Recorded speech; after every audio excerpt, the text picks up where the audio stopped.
Olá pessoal, na videoaula de hoje eu vou mostrar um pouquinho sobre o sistema cardiovascular. Vamos lá? Então, o sistema cardiovascular, é claro, ele é formado por coração, vasos sanguíneos e vasos linfáticos. E hoje a gente vai enfocar as características gerais dessas três estruturas. Vocês devem ter estudado em outras disciplinas a estrutura geral do coração, ou seja, o fato dele possuir átrios, ventrículos e como esse bombeamento de sangue acontece através dele. Agora, na histologia, eu vou mostrar as camadas do coração e seus constituintes histológicos. Então, nessa imagem, é possível observar um corte, e o autor ressalta esse corte aqui, da parede do coração. Ele amplia esse corte no desenho esquemático para a gente poder compreender melhor quais são as estruturas que compõem essa parede. Internamente, a gente tem uma cavidade, depois uma camada que eu vou descrever adiante, que é o endocárdio, que é mais fino, uma camada mais espessa aqui, que é o miocárdio, a camada muscular, que tende a ser mais espessa no ventrículo devido ao bombeamento de sangue para o corpo ou para os pulmões, e o epicárdio, que é a camada mais externa aqui. O epicárdio também é conhecido como folheto visceral do pericárdio seroso. Depois, mais externamente, a gente tem um pouquinho de espaço, que é a cavidade pericardial, que é um espaço pequeno, mas que tem um pouquinho só de líquido, que ajuda no deslizamento do coração durante o seu funcionamento. Mas externamente a gente tem o folheto parietal do pericárdio seroso e o pericárdio fibroso. Então, vamos descrever melhor essas partes? Bom, o endocárdio, então, é a camada mais interna, portanto, em contato com o sangue. Essa camada, ela tem um revestimento internamente de um endotélio. O que é o endotélio? Endotélio é um tecido epitelial pavimentoso, então o formato dele é pavimentoso, achatado, as células que compõem esse epitélio. Ele reveste todas as regiões que são repletas de sangue no nosso corpo, então artérias, veias, capilares e também, é claro, o coração. Esse endotélio é um tecido epitelial simples também, ou seja, possui apenas uma camada. Coladinho com esse epitélio, a gente tem um tecido conjuntivo subendotelial. E aí o fato de ser subendotelial, né, já deixa explícito ali que é embaixo, é adjacente ao endotélio. Essa camada é uma camada bem fina de tecido conjuntivo. Agora, existem algumas células musculares lisas também dispersas nessa camada. É uma camada estreita, fina, então não é muita célula muscular lisa, mas tem um pouquinho. Depois, existe uma camada denominada subendocárdica. Essa camada, ela é uma camada que contém as células, que a gente vai ver adiante, que são células de Purkinje, são células de condução. Né? Nesse local, acontece a propagação do impulso através dessas fibras de Purkinje. Então, aqui a gente tem o endotélio, né? A gente vê o epitélio pavimentoso aqui, a camada subendotelial logo adjacente. Essa região em vermelho aqui são as fibras de Purkinje, que são células musculares modificadas, com essa capacidade, portanto, de propulsão, de propagação do impulso nervoso. E mais internamente, o músculo cardíaco, que a gente vai ver adiante. Nesse slide fica evidenciado as fibras de Purkinje. Fibras de Purkinje são essas estruturas aqui que eu estou delimitando com a linha verde. Então, é a região subendocárdica que está sendo delimitada. E é claro que aqui dentro, essas fibras, eu posso eventualmente mostrá-las aqui, né? Delimitá-las. São várias, obviamente. Dentro dessa camada subendocárdica. Então, essas aqui em vermelho, e tem várias delas, são as fibras de Purkinje. Cuidado com o termo fibra. Fibra aqui, quando a gente fala de músculo, significa célula. Então, fibra de Purkinje é sinônimo de célula de Purkinje. Essa célula de Purkinje, então, é uma das maiores células musculares mesmo, ela é muito grande, dá para perceber aqui. E ela é um pouquinho diferente do cardiomiócito, que é a célula responsável pela contração do coração. E por que ela é diferente das outras células que se contraem? porque ela tem, o tamanho dela é bem maior, tá? Ela tem miofibrilas, mas as miofibrilas estão localizadas na periferia da célula. Ela acumula grande quantidade de glicogênio também. E ela tem a presença de discos intercalares, mas a gente vai ver isso adiante, que esses discos intercalares são super importantes no cardiomiócito e na célula de Purkinje, ela não é constante, ela é um pouco variável e de formatos diferentes, tá? Então, é uma célula diferente, uma localização diferente. Para vocês terem uma ideia, essa região com X é que é a região dos cardiomiócitos mesmo, as células que de fato se contraem.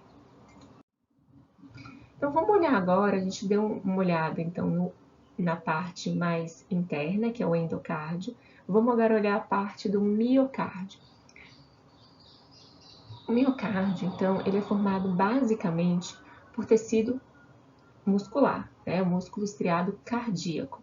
Agora, a gente sabe que além das células musculares cardíacas, existe a presença também de tecido conjuntivo, de células de apoio mesmo. Tanto é que quando a gente faz a lâmina, a gente observa esses espacinhos que aparecem de repente em branco, mas que na verdade eles são tecido conjuntivo, eles são regiões onde tem fibras colágenas, tá? Onde tem fibroblastos, onde tem vasos sanguíneos. Mas o músculo cardíaco, ele não tem tanto tecido conjuntivo como a gente vê, por exemplo, no músculo esquelético. Lembra do músculo esquelético que tem epimísio, perimísio, endomísio, tudo isso? No músculo cardíaco, a gente tem pouco tecido conjuntivo. A gente tem essencialmente, basicamente, um tecido conjuntivo revestindo as células musculares, que é um tecido conjuntivo que alguns autores até denominam endomísio, tecido conjuntivo mais frouxo. Bom, então, a estrutura geral é células musculares cardíacas associadas a tecido conjuntivo em pequena quantidade. Esse tecido conjuntivo é por onde eu falei que vão os vasos sanguíneos, que são super importantes para a nutrição desse músculo. Quando a gente olha o miocárdio no desenho esquemático, ajuda um pouquinho a gente a compreender a estrutura geral. Então, vamos lá. A gente percebe aqui o quê? Uma estrutura mais cilíndrica, tá? E ela se bifurca, tá vendo? Esse aspecto de ramificação da fibra é uma característica do músculo cardíaco. A gente também tem o fato dele se juntar e quando as células musculares se unem, se fusionam, a gente chama isso de anastomose. Então, diferente de outros músculos que são cilíndricos, compridos, como o esquelético, né, por exemplo, esse músculo ele tem a capacidade das células se fusionarem em anastomoses e se ramificarem, tá? Então, criando um aspecto tridimensional de rede. Ao redor aqui ao redor da nossa célula, a gente percebe colágeno, percebe fibroblastos, percebe vasos sanguíneos, tá? Então, aquele tecido conjuntivo de apoio que está ao redor. E aí também, gente, é possível observar que o núcleo da célula é central, olha o núcleozinho aqui no centro, tá? O núcleo no centro. E a gente pode ter de 1 a 2 núcleos, a depender da célula. Uma coisa marcante também é o disco intercalar. Disco intercalar é uma junção entre uma célula e a célula adjacente. Quando a gente olha na lâmina, a gente basicamente enxerga essa estrutura com aparência meio zigue-zague, tá bom? Então, essa estrutura aqui é o meu disco intercalar, que é formado por junções de adesão, comunicantes e desmossomos. Olhando aqui na lâmina, a gente vai ver isso melhor na prática, mas eu consigo ver uma fileirinha de hemácias, que nada mais é do que um vaso sanguíneo, essa fileirinha, mostrando que existe tecido conjuntivo, nutrição. Esses núcleos maiores aqui pertencem ao cardiomiócito, tá? Esses maiores. E os outros núcleos que são menores, né, que tem um formato mais, por exemplo, achatado, etc., ou em vírgula, por exemplo, como esse aqui, ó, mais achatado, na periferia do vaso sanguíneo, são células endoteliais da parede dos vasos. Já essas aqui que eu estou marcando com X, que são maiores, são células do tecido conjuntivo, provavelmente fibroblastos. Então, eu falei que existe uma estrutura chamada disco intercalar. e contém uma zona de adesão, um desmossomo e uma junção comunicante, tá? O que essas estruturas fazem? Elas juntam uma célula na outra. Com que função? Ancorar os filamentos de actina na zona de adesão. No desmossomo, por exemplo, é importante também para evitar a separação das células durante o movimento contrátil. E a junção comunicante, ela vai dar continuidade iônica entre células adjacentes. Então, a gente tem aqui as junções, está mostrando ali, né? Mas deixa eu mostrar aqui melhor no nosso desenho esquemático. Então, nessa imagem, por exemplo, a gente tem uma célula aqui, e aqui eu estou pintando a membrana plasmática de uma célula, e aqui eu estou pintando a membrana plasmática de outra célula. Bom, tem duas células adjacentes, é claro que o espaço entre essas células, que eu estou pintando agora de verde, é o espaço intercelular. Percebam que as células aqui, numa membrana plasmática de uma célula, existem proteínas aqui, que são conexinas, que se organizam num canal. Do outro lado, eu tenho também conexinas se organizando em canal. E aí elas criam, de fato, um canal, olha seta, que permitem a passagem de substâncias do citoplasma de uma célula para outra. Então, isso é importante para que os íons sejam conduzidos de uma célula à célula adjacente e, consequentemente, proporcionem a condução dos impulsos durante a sinapse elétrica. Aqui a gente tem, mais uma vez, uma membrana plasmática, aqui a gente tem outra membrana plasmática e entre elas a gente tem o espaço intercelular. Percebam que a gente tem aqui a presença de proteínas transmembrana, que elas fazem isso, e proteínas transmembrana do lado de cá que fazem isso. Então, eles se prendem no espaço intercelular, tá vendo? Então, a gente como se essas duas proteínas se dessem as mãos, se prendessem no espaço intercelular. Mas, na verdade, não é uma única proteína que faz isso. Tem outra proteína que faz isso, a proteína aqui do outro lado também prende nela, e assim elas vão se prendendo, né, no espaço intercelular. Aí, poderia se achar, ah, não, mas mesmo assim, sendo várias proteínas, é uma ligação fraca.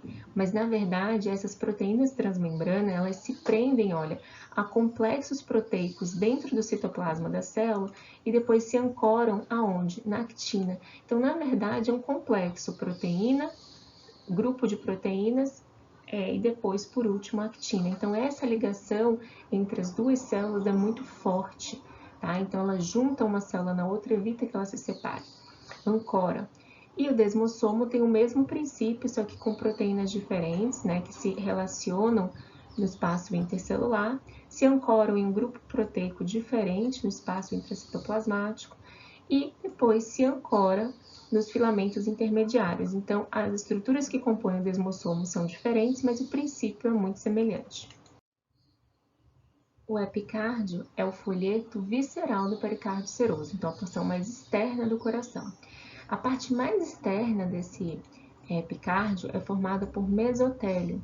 Mesotélio é um tecido epitelial normalmente pavimentoso, bem fino, bem liso, um epitélio simples. Coladinho com esse epitélio simples, a gente tem o quê? Um tecido conjuntivo aqui subjacente. E, a depender do indivíduo, quantidades variáveis de tecido adiposo, tá? Então, pode ter também a presença de células adiposas. Bom, eu vou mostrar agora a estrutura geral dos vasos sanguíneos e aí a gente vai ver um pouquinho mais as imagens na aula prática. Então, a gente tem aqui veias e artérias e a gente percebe que ela vai diminuindo o calibre, né? Forma pequenos capilares aqui, olha, forma capilares, que são vasos de troca, tá? Então, vamos observar as diferenças entre vasos, artérias e veias e capilares. Também são vasos bem fininhos. Então, aqui a gente percebe dois desenhos esquemáticos, um com a pequena artéria e outro com a pequena veia, de calibre semelhante. Aqui a gente já começa a perceber que as camadas que compõem a parede desses vasos são distintas.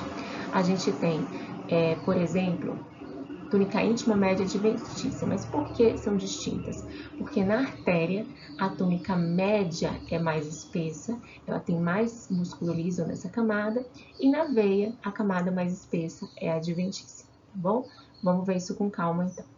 Além disso, nessa imagem fica evidente a presença de válvulas que estão presentes em algumas veias e não em artérias.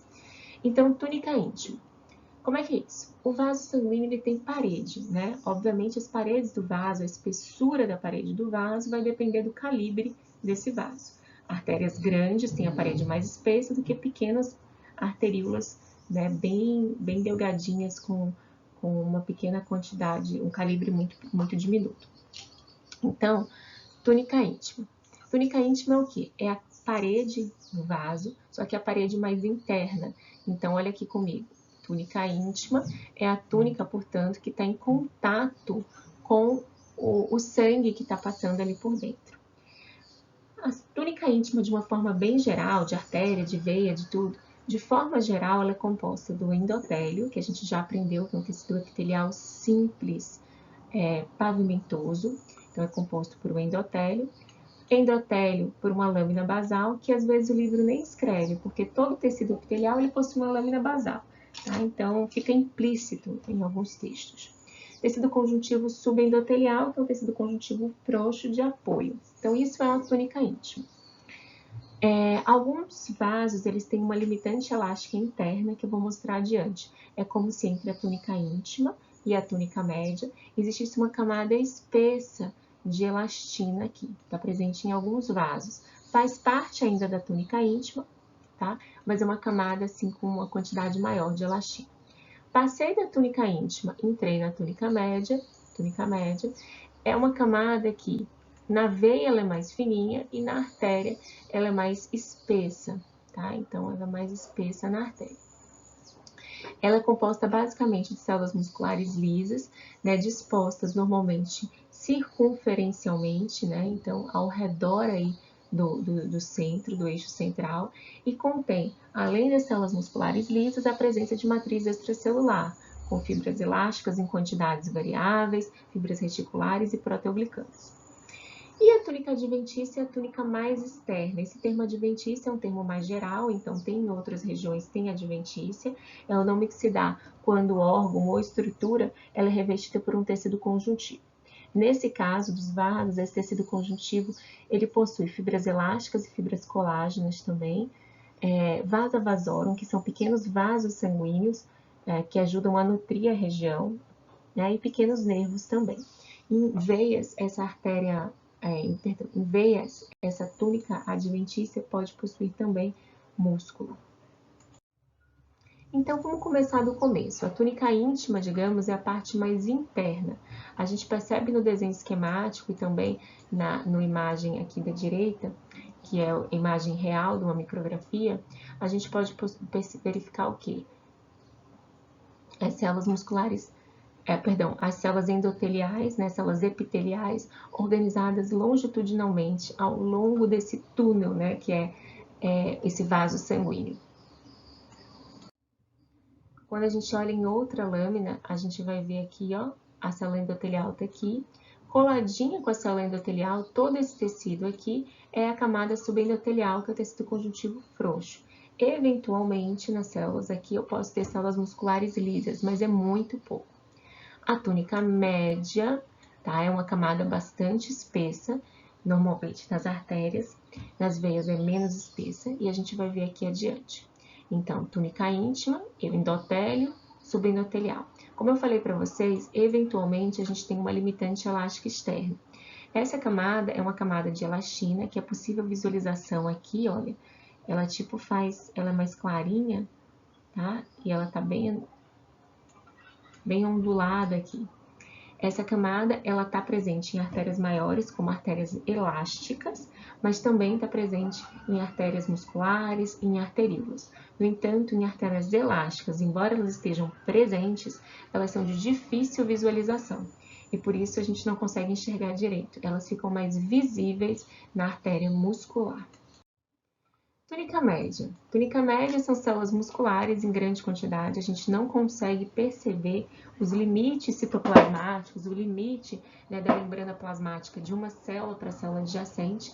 Na coloração de hematoxilina e eosina, o que a gente enxerga bem são os núcleos celulares. E daí a gente tem aqui, ó, os núcleos das células, tá, musculares lisas. E mais uma vez a membrana não está evidente. Ali, além das células musculares, eu tenho quantidades variáveis de elastina, fibras reticulares e proteoglicanos. Em artérias de muito grandes, como a aorta, por exemplo, a gente possui a presença de muita elastina, como a gente vai ver adiante. Então, por exemplo, nessa imagem, a gente tem, olha, muita elastina, muita elastina. E as células musculares lisas, elas estão atrás dessa elastina. Então, elas estão presentes, sim, em artérias elásticas, mas nem sempre a gente enxerga tão bem. E a túnica adventícia? Qual a composição dessa túnica adventícia? Basicamente, a gente tem fibroblastos, fibras colágenas, fibras elásticas. E quando a gente olha aqui, nesse caso é uma veia, a túnica adventícia, a gente percebe que tem os núcleos, tá? Mas esses núcleos têm formato e posição diferente. Vocês podem depois voltar ao slide e ver que na túnica média os núcleos são mais ou menos paralelos e têm um formato semelhante, porque são formados pelo mesmo tipo celular, que no caso é a célula muscular, né? Agora, na adventícia não, os núcleos são meio redondinhos aqui também, aqui eles são mais compridinhos, representando que são núcleos de células distintas do tecido conjuntivo. Ali é tecido conjuntivo como um todo. Tem quantidade também de colágeno para dar uma certa manutenção do formato, né, para dar uma certa resistência também. Então, só para a gente falar assim, em linhas gerais, existem, e a gente vai esmiuçar isso melhor na prática, artérias elásticas, artérias musculares, pequenas artérias e arteríolas. Alguns autores, eles falam pequena artéria e arteríola, outros falam arteríola grande e arteríola pequena, ou seja, sinônimos. Qual a diferença entre elas? A artéria elástica, obviamente, o calibre dela é bastante espesso, e a gente está vendo uma grande quantidade de elastina na túnica média. A artéria muscular, a gente tem uma grande quantidade de células musculares na túnica média e uma menor quantidade de elastina, mas a gente ainda pode ter um pouco de elastina. A limitante elástica interna está evidente, e em alguns casos aparece também a limitante elástica externa nas artérias de maior calibre. E a arteríola, é claro, ela é menorzinha. Então, aqui, só para a gente ver o desenho esquemático, a gente tem a túnica íntima, mais uma vez, formada pelo endotélio aqui, pela região subendotelial, e a artéria elástica mais fininha. A gente tem a túnica média, bastante espessa, e nesse caso, com uma grande quantidade de elastina, que é essa estrutura aqui, ó, que parece um cabelinho cacheado. E a túnica adventícia, mais externa, com vasos sanguíneos, com células do tecido conjuntivo de uma forma. A artéria muscular normalmente tem uma quantidade então maior de músculo, mas a gente ainda pode ter um pouquinho de elastina. E aí fica evidente quem? A lâmina elástica interna, que também é conhecida como membrana, tá? E a externa e a interna. As artérias musculares de maior calibre, você consegue enxergar bem as duas limitantes, e a artéria muscular de menor calibre, você vai enxergar só a limitante interna, tá? Bom, as veias, olha a diferença. As veias, a camada que tem maior espessura é a túnica adventícia. Percebam como a média ela é mais fininha, tá bom? Isso é bem marcante.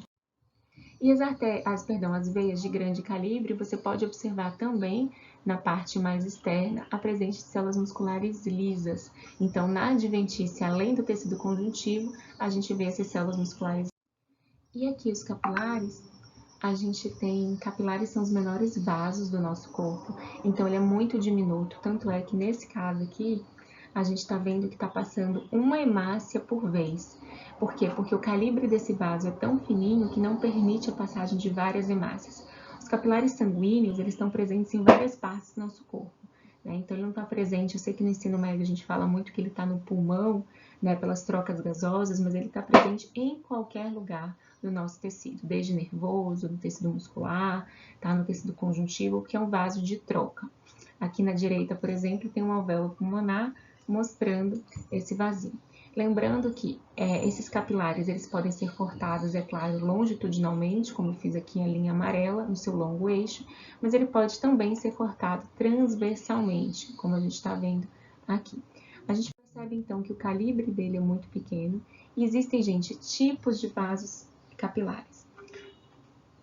Existe o vaso, por exemplo, contínuo, que são formados por células endoteliais, normal, tá? Por lâmina basal, que é esse tecido que está ao redor, não tem nenhuma característica muito especial, mas as células endoteliais, nesse caso, elas têm muitas zônulas de oclusão. O que é isso? Ela tem sistema de junções intercelulares que deixam essas células bem impermeáveis. E por que ela faz essa impermeabilização através dessas zonas de oclusão? Para evitar que substâncias que estão aqui dentro saiam do tecido e vice-versa. Então, por exemplo, no tecido nervoso, que é um tecido que você quer proteger, você tenta criar essa barreira para impedir, por exemplo, que toxinas cheguem da corrente sanguínea e atravessem a parede do vaso e cheguem no tecido conjuntivo. É claro que essa estrutura aqui, ela não é, digamos assim, totalmente impermeável, mas ela, de certa forma, protege alguns tipos de tecido. Já em outros locais, como por exemplo no intestino delgado, você quer sim que substâncias que estão aqui fora, né, nutrientes que você está absorvendo, você quer que ele entre na corrente sanguínea. E por isso, os vasos capilares, eles possuem, olha, poros. Esses poros são chamados de fenestrações, são pequenos buracos na parede do vaso sanguíneo que permitem a entrada dessas substâncias, tá? E os vasos sinusoides ou descontínuos são aqueles que as células endoteliais são bem separadas umas das outras, ou seja, tem uma permeabilidade extremamente acentuada. Além disso, as fenestrações, que são aqueles buracos, eles são mais amplos. Isso acontece, por exemplo, no fígado, que é um órgão que tem intensa tropa, tá? Aqui, pessoal, tem a bibliografia básica sobre esse assunto, e aí na prática a gente vai discutir um pouquinho melhor, tá bom? Esses assuntos. Bom estudo para vocês!